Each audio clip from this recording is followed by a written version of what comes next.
மிகப்பெரிய ஒரு மாற்றத்தை கொடுத்தது. தமிழ்நாடு முழுவதும் ஆட்சி மாற்றத்தை ஏற்படுத்தியது. இன்று மாண்புமிகு அண்ணன் ஜோசப் விஜய் அவர்கள் முதலமைச்சராக இருக்கிறார்கள் என்றால் இங்கே திரண்டிருக்கின்ற எங்களின் தாய் குலங்களே, எங்களின் அஞ்சலை அம்மாள்களே, எங்களின் வேலுநாச்சியார்களே, நீங்கள் செய்த புரட்சி தான் தமிழக வெற்றி கழகம் ஆளுங்கட்சியாக வந்தது. நீங்கள் செய்த புரட்சி தான் அண்ணன் ஜோசப் விஜய் அவர்கள் தமிழ்நாட்டின் முதலமைச்சராக வந்தார். நீங்க தாமா இந்த தாய் குலங்கள் தான் வீட்டுக்கு வீடு விஜய், தமிழ்நாட்டுக்காக விஜய் என்று சொன்னமே. அந்த வீட்டுக்கு வீடு விஜய் இருக்கிறாரு. விஜய் வேற யாரும் கிடையாது. எங்க வீட்டு புள்ள விஜய், எங்க வீட்டு புள்ள, எங்க வீட்டின் மூத்த மகன் என்று வீட்டுக்கு வீடு நீங்கள் வாக்குகளை அள்ளி அள்ளி தந்த எங்களின் தாய் குலங்களே, உங்களின் பாதம் தொட்டு எங்களுடைய நன்றியை நாங்கள் காணிக்கையாகிறோம். எங்களின் தாய் குலங்கள் இல்லை என்றால் இந்த வெற்றி சாத்தியமே கிடையாது. ஏன்னா ஒரு பக்கம் 25 பேர் கூட்டணி, இன்னொரு பக்கம் 15 பேர் கூட்டணி. ஒரே தலைவனை, ஒற்றை தலைவனை 40 தலைவர்கள் சேர்ந்து எதிர்த்து வந்த போது ஒத்த தல ராவணனாக, தமிழ்நாட்டின் 8 கோடி மக்களின் ராவணனாக வந்த தலைவர் அண்ணன் விஜய் அவர்கள். யாரை நம்பி வந்தாரு? தமிழ்நாட்டில் இருக்கின்ற தாய் குலங்களையும், தமிழ்நாட்டில் மாற்றத்தை விரும்பக்கூடியவர்களையும், தமிழ்நாட்டில் இருக்கின்ற இளம் படையினரை நம்பிதான் அண்ணன் விஜய் அவர்கள் தனித்து அரசியல் களம் கண்டார். 108 சட்டமன்ற உறுப்பினர்களை நீங்க கொடுத்தீங்க. கட்சி ஆரம்பித்து 2 ஆண்டுகளில் 108 சட்டமன்ற உறுப்பினர்களை வென்ற வரலாறு உலகத்தில் இல்ல, தமிழ்நாட்டில் நிகழ்த்தி காட்டிய ஒரே தலைவர் அண்ணன் ஜோசப் விஜய் அவர்கள் தான். தளபதி அவர்களின் பின்னாடி இருப்பவர்கள் எல்லாம் தற்கூலிகள், அவர்களுக்கு என்ன தெரியும் என்று நம்மளை பார்த்து ஏளனம் செய்தவர்கள் இன்று சந்து பொந்தெல்லாம் ஒப்பாரி வைத்துக் கொண்டிருக்கிறார்கள். அக்கா விஜய் தரணி அவர்கள் ஓமுக அப்படின்னு பேர் வச்சீங்க, கூமுக. அக்கா வந்து கூமுகன்னு பேர் வச்சாங்க. நம்ம என்ன பேர் வச்சிருக்கோம்? ஓமுக. ஓமுக என்றால் ஒப்பாரி முன்னேற்ற கழகம். ஒரு கல்யாண வீட்டுக்கு போறான், ஒரு காது குத்துக்கு போறான், என்ன பண்ணுவான்? மணமக்கள் இருவரும் மகிழ்ச்சியாக வாழ, பல்லாண்டு காலம் வாழ, பல நூறு பெற்று பெருவாழ்வு வாழ்கிறதா நம்ம வாழ்த்துவோம். ஆனா முன்னாள் சட்டமன்ற உறுப்பினர், முன்னாள் முதலமைச்சர் ஐயா மு.க. ஸ்டாலின் ஓன்னு ஒப்பாரி வைக்கிறார். திரு உதயநிதி ஸ்டாலின் ஓன்னு ஒப்பாரி வைக்கிறார். எந்த நிகழ்வுக்கு சென்றாலும் ஒப்பாரி வைக்கிறார். இப்போ நம்ம பள்ளிக்கூடங்களை படிச்சிருப்போம், ஆ ஆ இ ஈ, அதே மாதிரி ஓ ஓ அப்படின்னு ஒண்ணு இருக்கு. இப்போ ஓனா ஓமுக, ஒப்பாரி முன்னேற்ற கழகம். அப்போ ஓன்னு ஒண்ணு இருக்கு. சட்டமன்றத்துல தலைவர் ஒரே ஒரு கேள்வியை கேட்கிறார். யார பார்த்து? உதயநிதி ஸ்டாலின் பார்த்து ஒரே வார்த்தை தான், பார்ட்டி ஃபண்ட் அப்படின்னு ஒரு வார்த்தை கேட்ட உடனே துண்டக்கானம் துணியக்கானம் என்று கைப்புள்ள ஓதா என்று சட்டமன்றத்தை விட்டு ஓடிய திரு உதயநிதி ஸ்டாலின் அவர்கள் சொல்றாரு, சட்டமன்றம் சினிமா தரமாக இருக்கு. சரி, சினிமா தரமா இருக்கு. சரி, உதயநிதி ஸ்டாலின் யாருன்னா? ஈஷா சரவணன் யாருனாரு? உதயநிதி ஸ்டாலின் யாரு? சுதந்திர போராட்ட தியாகியா? இல்ல செக்குலுக்கு செம்மலா? இல்ல இந்தி திணிப்புக்காக போராடினாரா? இல்ல தமிழ் மொழிக்காக போராடி இங்க வந்து அப்படி புல்லட்ட வாங்கி இருக்கிறாரா? கிடையாது.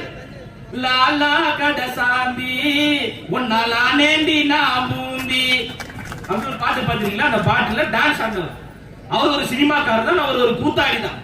அவர் ஒரு சினிமாக்காரராக இருந்து விட்டு நம்மளை பார்த்து அங்க சினிமா தரமாக இருக்கு என்று நம்மளை விமர்சனம் செய்யறாங்க. இந்த நிமிடம் வரை தமிழ் சினிமாவில் நம்பர் 1 சூப்பர் ஸ்டார் யார் என்றால் அது அண்ணன் மாண்புமிகு தமிழ்நாட்டின் முதலமைச்சர் ஜோசப் விஜய் அவர்கள் தான்.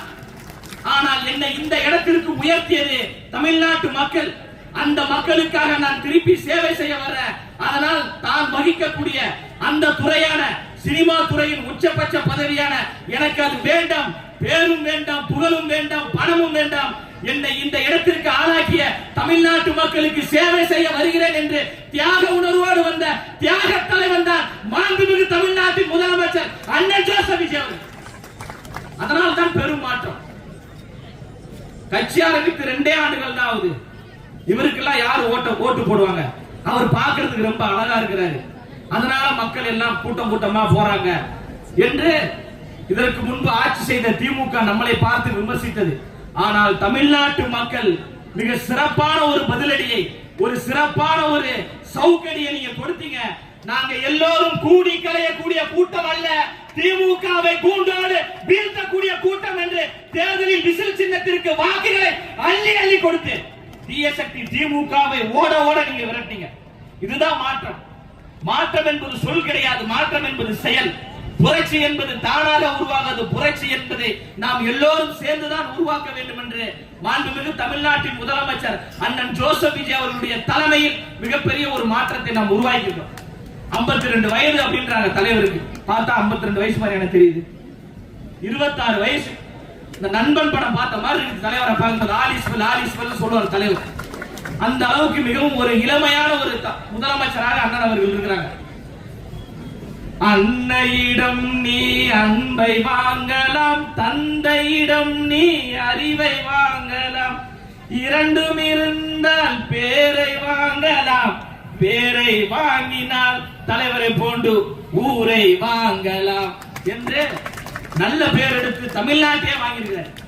கருணை இருந்தால் வள்ளலாகலாம், கடமை இருந்தால் வீரனாகலாம், பொறுமை இருந்தால் மனிதனாகலாம், இந்த மூன்றும் இருந்தால் தலைவனாகலாம் என்று ஒரு மாபெரும் தலைவராக தமிழ்நாடு மட்டுமல்ல இந்தியா முழுமைக்கும் அசைக்க முடியாத ஒரு தலைவராக அண்ணன் ஜோசப் விஜய் அவர்கள் இருக்கிறாங்க.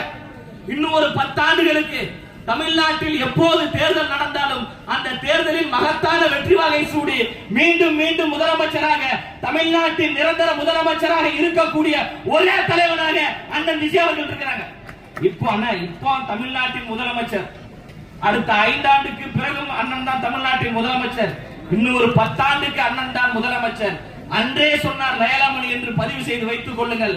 10 ஆண்டுகளுக்கு பிறகு, 10 ஆண்டுகளுக்கு பிறகு இந்தியாவை ஆட்சி செய்யக்கூடிய, 10 ஆண்டுகளுக்கு பிறகு இந்தியாவை ஆட்சி செய்யக்கூடிய பிரதமராக வரக்கூடிய அனைத்து தகுதியும் கொண்ட ஒரே தலைவர் அண்ணன் ஜோசப் விஜய் அவர்கள். அந்த அளவுக்கு அவருக்கான அறிவாற்றல், அந்த அளவுக்கு மக்களை நேசிக்கக்கூடிய ஒரு பண்பு, அந்த அளவுக்கு கொள்கை கோட்பாடு கொண்ட ஒரு தலைவர். 108 சட்டமன்ற, இங்க இஸ்லாமியர்கள் அதிகமாக இருப்பதால் இந்த கருத்தை நான் சொல்றேன். 108 சட்டமன்ற உறுப்பினர்களை நம்ம வெற்றி பெற்றோம். 118 வேணும் ஆட்சி அமைப்பதற்கு. தலைவர் அவர்கள் நினைத்திருந்தால் அதிமுகவோடு அவங்களுடைய ஆதரவை பெற்றிருக்க முடியும், பாமகவோடு ஆதரவை பெற்றிருக்க முடியும், பிஜேபியோடு ஒரு சட்டமன்ற உறுப்பினர் பிஜேபி ஆதரவை பெற்றிருக்க முடியும். அந்த ஆதரவை பெற்று தலைவர் அவர்கள் ஆட்சி அதிகாரத்தில் அமர்ந்திருக்க முடியும். ஆனால் தலைவர் அவர்கள் மிக தெளிவாக இருக்கிறார். நான் தமிழ்நாட்டு மண்ணை சார்ந்தவன், முற்போக்கு சிந்தனை கொண்டவன், தந்தை பெரியார் வழியில், அண்ணல் அம்பேத்கர் வழியில், கொள்கை கோட்பாடில் பயணிக்கிற, எனவே என்னோடு பயணிக்கக்கூடியவர்கள் இந்த மண்ணையும் மக்களையும் நேசிக்கக்கூடியவர்களாக இருக்க வேண்டும் என்பதற்காக காங்கிரஸையும், விடுதலை சிறுத்தை கட்சியும், இந்திய கம்யூனிஸ்ட் கட்சி, மார்க்சிஸ்ட் கம்யூனிஸ்ட் கட்சி, இஸ்லாமிய அமைப்புகளோடு கரம் கோர்த்து மதசார்பற்ற ஒரு கூட்டணியை உருவாக்கி மதசார்பற்ற ஒரு ஆட்சியை நிறுவினார். அவர் நினைச்சிருந்தா அங்க போயிருக்கலாம். மதவாதம் எந்த வடிவத்தில் வந்தாலும், பாசிசம் எந்த வடிவத்தில் வந்தாலும், ஒற்றுமையாக இருக்கக்கூடிய தமிழ்நாட்டு மக்களை பிரிக்க வேண்டும் என்ற சூழ்ச்சி வழியில் இருக்கக்கூடிய பிஜேபி எந்த வடிவத்தில் வந்தாலும், அதிமுக மீது சவாரி செய்து வந்தாலும், தமிழ்நாட்டில் எதிர்க்கக்கூடிய முதல் முன்கள பணியாளர்கள் யார் என்றால் அது தாவேகாவை சார்ந்தவர்கள் அண்ணன் தளபதி விஜய் அவர்கள் தான் மூர்க்கமாக எதிர்ப்பார். படித்தவர்களுக்கும் பாமரர்களுக்கும் ஆட்சி அதிகாரத்தில் அங்கம் கொடுத்து இது பாமரர்களுக்கான கட்சி, பாமரர்களுக்கான ஆட்சி என்று பேரறிஞர் அண்ணாவை போன்று 1967 அண்ணா அவர்கள் எப்படி ஒரு பெரும் புரட்சியை அரசியலில் செய்தாரோ அதே போன்ற ஒரு பெரும் புரட்சியை 2026 எங்களின் அண்ணா ஜோசப் விஜய் அவர்கள் செய்திருக்கிறார். ஆட்சியிலும் அதிகாரத்திலும் தமிழ்நாட்டில் வாய்ப்பே கிடையாது, கூட்டணி ஆட்சிக்கு வாய்ப்பே கிடையாது. அது எப்படி கூட்டணி ஆட்சி கொடுக்க முடியும்? அது சாத்தியம் கிடையாது என்று ஐயா ஸ்டாலின் அவர்கள் சொன்ன போது தலைவர் தளபதி அண்ணன் விஜய் அவர்கள் சொல்றாரு, பெரியாரின் பேரனாக, அம்பேத்கரின் பேரனாக நான் இருக்கிறேன், ஆட்சியிலையும் அதிகாரத்திலும் நான் பங்கு தரேன் என்று காலம் காலமாக ஒடுக்கப்பட்ட மக்களுக்காக உழைத்த விடுதலை சிறுத்தை கட்சிக்கு அதிகாரத்தில் பங்கு கொடுத்து சமூக நீதி தலைவன் என்று நிலைநாட்டிய ஒப்பற்ற தலைவன் அண்ணன் ஜோசப் விஜய் அவர்கள். இஸ்லாமிய அமைப்புக்கு அமைச்சரவையில் இடம் கொடுத்திருக்கிறார், காங்கிரசுக்கு அமைச்சரவையில் இடம் கொடுத்திருக்கிறார். ஒரு சமத்துவத்திற்கான ஒரு ஆட்சியை அவர் உருவாக்கி இருக்கிறார். முதல் கையெழுத்துமா தாய்மார்கள் நீங்க அதிகமா இருக்கிறீங்க, முதல் கையெழுத்து தலைவர் போட்ட முதல் கையெழுத்து எங்களுடைய பெண் பிள்ளைகளுக்கு, எங்களின் தாய்மார்களுக்கு, எங்களுடைய அக்காவுக்கு, எங்களுடைய தங்கைக்கு எந்த பாதிப்பும் வந்துவிடக் கூடாது என்று 300 கோடிக்கு சிங்க பெண்கள் அதிரடி படை என்ற ஒரு படையை உருவாக்கி முதல் கையெழுத்து பெண் விடுதலை இல்லை என்றால் மண் விடுதலை இல்லை என்று சொன்ன தந்தை பெரியார் வழியில் பெண்களின் முன்னேற்றத்திற்காக முதல் கையெழுத்து. திமுக இந்த டாஸ்மார்க் இருந்து எவ்வளவு வந்துச்சு? கோபாலபுரத்துக்கு போயிருச்சா? அண்ணா அறிவாலயத்துக்கு போயிருச்சா? 10 ரூபாய் பாலாஜி எங்க இருக்காப்ல? என்னப்பா இந்த வாட்டி கமிஷன் சரியா வரலையே என்று ஏங்கிக் கொண்டிருந்தது திமுக. ஆனா நம்மளுடைய தலைவன் உங்க வீட்டு பிள்ளை ஜோசப் விஜய் அவர்கள் வந்தவுடன் போட்ட கையெழுத்து 717 டாஸ்மாக் கடைகளை இழுத்து மூடிய தலைவன் அண்ணன் விஜய் அவர்கள். இன்னும் சொல்ற, இன்னும் எந்தெந்த கடைகள் மக்களுக்கு இடையூறாக இருக்கு, எந்தெந்த கடைகள் மசூதியின் பக்கத்தில் இருக்கு, எந்தெந்த கடைகள் கோயில் பக்கத்தில் இருக்கு, எந்தெந்த கடைகள் பள்ளிக்கூடங்களின் கல்லூரிகளுக்கு பக்கத்தில் இருக்கு சொல்லுங்க.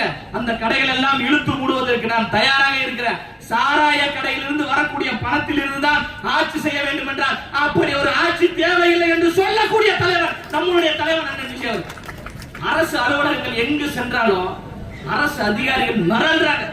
ஏன்னா இதுக்கு முன்னாடி திமுக அதிமுக ஆட்சி காலத்துல லஞ்சம் வாங்கி பழக்கப்பட்ட சில அதிகாரிகள் இன்று லஞ்சம் வாங்க முடியாமல் கண்கள் பிடுங்க மன உளைச்சலில் சுத்தி கொண்டிருக்கிறார்கள் என்றால் தமிழ்நாடு முழுவதும் நேர்மையான ஒரு ஆட்சி நடந்து கொண்டிருக்கு. காலையில 9 மணிக்கு தலைவர் சட்டமன்றத்துக்கு போயிறாரு, தலைமைச் செயலகத்துக்கு. சாயங்காலம் 6 மணிக்கு தான் வீட்டுக்கு வராரு.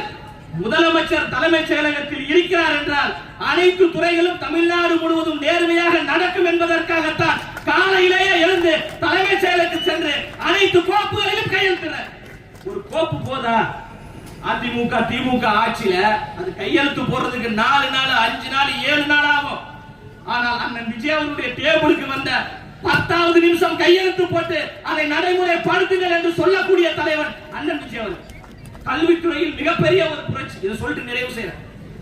தனியார் பள்ளிக்கூடங்களுக்கு அனுமதி தர வேண்டும் என்றால் 20 லட்சம் 30 லட்சம் கமிஷன் ஊழல் கொள்ளையடித்தார்கள்.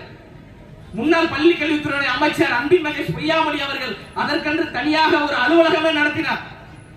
பிரைவேட் ஸ்கூல்ல வாங்க பர்மிஷன் தான். எம்மதமும் எங்கள் மதம் என்ற உணர்வு கொண்டவர்கள் நாங்கள். அந்த அடிப்படையில் பள்ளி கல்வித்துறையில் கோடி கோடியாக கொள்ளையடித்தது திமுக.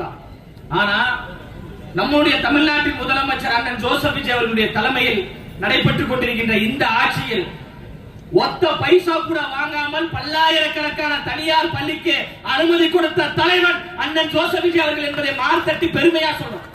இதுல உதயநிதி ஸ்டாலின், உதயநிதி ஸ்டாலின் உதவாத ஸ்டாலினா நமக்கு தெரியல. அவர் ஒன்று சொல்றார், தாவேகா என்பது தமிழ்நாட்டிற்கான பேரிடர், அது இயற்கை பேரிடர். எளிமையின் அடையாளமாக இருக்கக்கூடிய பேரறிஞர் அண்ணா அவர்கள் உருவாக்கிய திமுக கட்சியை எப்படி அவங்க தாத்தா ஐயா கலைஞர் கருணாநிதி அவர்கள் கொள்ளையடித்தாரோ, அதன் பிறகு ஐயா ஸ்டாலின் அவர்கள் திமுக என்கின்ற கட்சியை கொள்ளையடித்தாரோ, அந்த வரிசையில் திரு உதயநிதி ஸ்டாலின் எப்படி திமுக என்கின்ற கட்சியை கொள்ளையடித்தார்களோ இவர்கள் தான் தமிழ்நாட்டிற்கான பேரிடர். அந்த பேரிடரை மீட்க வந்த மீட்பு சக்தி தான் தாவேகா என்பதை அடுத்த திருத்தமாக சொல்றோம். திமுக தான் பேரிடர், உதயநிதி ஸ்டாலின் தான் பேரிடர், ஐயா ஸ்டாலின் தான் பேரிடர். அதை மீட்க வந்த மீட்பர் தான் மாண்புமிகு தமிழ்நாட்டின் முதலமைச்சர் அண்ணன் ஜோசப் விஜய் அவர்கள். அப்புறம் என்ன கிட்ஸ் பா, GenZ kids, DMK GenZ kids பசங்க ஃபுல்லா காமெடி ஃபன் பண்ணிட்டு இருக்காங்க. அதுல ஒருத்தர் சொல்றான், நோ உதயனா தம்பியானா, டேய் சிஎம் ஓட தம்பியானாங்க. மாண்புமிகு தமிழ்நாட்டின் முதலமைச்சர் ஜோசப் விஜய் தம்பி என்பதில் மார்த்தட்டி நாங்க பெருமையா சொல்றோம். அதனால இந்த மாதிரி காமெடி எல்லாம் தயவு செய்து யாரும் பண்ணாதீங்க. அப்புறம் அண்ணன் ஆர்.எஸ். பாரதி அவர்களுக்கு ஒரு வேண்டுகோள் வச்சார். அவர்தான் திமுகவோட அமைப்பு செயலாளர். அவர் சொன்னார், ஏதோ புளூக்ல ஜெயிச்சு ஆட்சிக்கு வந்துட்டீங்க, அடுத்து நடக்கக்கூடிய உள்ளாட்சி தேர்தல்ல நீங்க வெற்றி பெற்று ஏதாவது ஒரு மேயரை நீங்கள் வெற்றி பெறுங்க, நான் ஒரு சைடு மீசையை வலிச்சறேன் அப்படின்னு ஐயா ஆர்.எஸ். பாரதி அவர்கள் சொன்னார். சென்னை மேயர் மட்டும் கிடையாது, தமிழ்நாடு முழுவதும் இருக்கக்கூடிய 25க்கும் மேற்பட்ட மேயரை தாவேகா கைப்பற்றியது, தாவேகா வென்றது என்ற வரலாறை நாங்கள் உருவாக்குவோம். ஆனா அண்ணன் ஈசிஆர் சரவணன் அவர்கள் போன்று நீங்க மீசையை எடுங்கலாம் நான் சொல்ல மாட்டேன். ஏன்னா நீங்க மீசை இருக்கும் போதே பார்க்க சகிக்கல. மீசை இருக்கும் போதே அம்மா சரியா சரிக்குதுமா, ரொம்ப பாதிக்கப்பட்டிருக்கீங்க. மீசை இருக்கும் போதே பார்க்க சகிக்கல. அதுல ஒரு சைடு மீசை இல்லாம இருந்தா கொஞ்சம் கற்பனை பண்ணி பாருங்க. வாய் விட்டு சிரித்தால் நோய் விட்டு போகும், சத்தமா சிரிக்கலாம், தப்பு கிடையாது. அப்ப ரெண்டு மீசையும் இல்லாம இருந்தா எப்படி இருக்கும்?